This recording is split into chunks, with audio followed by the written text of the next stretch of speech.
In relation to mass spectrometry, it was identified not that long ago that it has a major role to play in food science, particularly in food safety. But I think there's a growing awareness now that the technology has a major role to play in detecting food fraud. And that is very much about developing a range of different untargeted and targeted methodologies, and those methods have to be easy to use, they have to be reliable, and they have to be fast, because that's exactly what the food industry needs.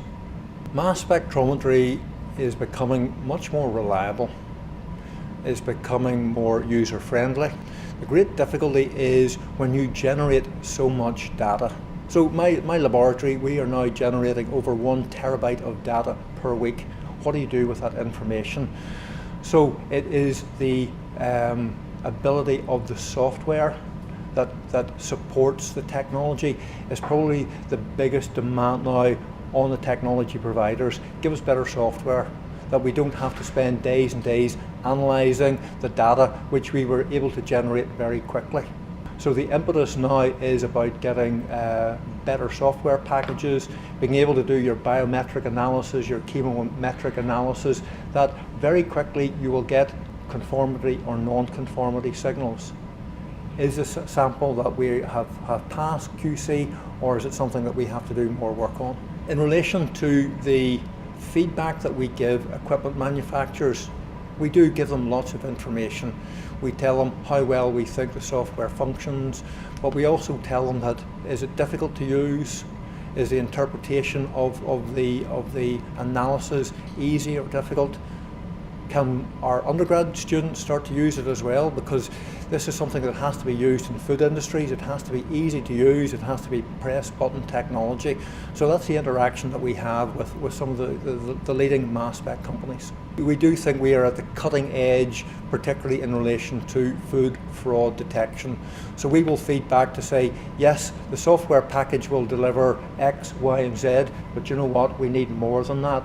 We need it done quicker, or we need that the ability to access the information is easier. The future of mass spectrometry, to me, will be to produce simpler to use instrumentation, to produce lower cost instrumentation, something that will become part of a quality control program.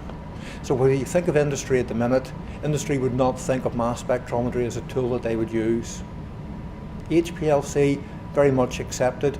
So we have to think about industry accepts HPLC, so mass spectrometry should be simple to use and it should have the same cost base. The commercial opportunity actually now resides with the IT industry.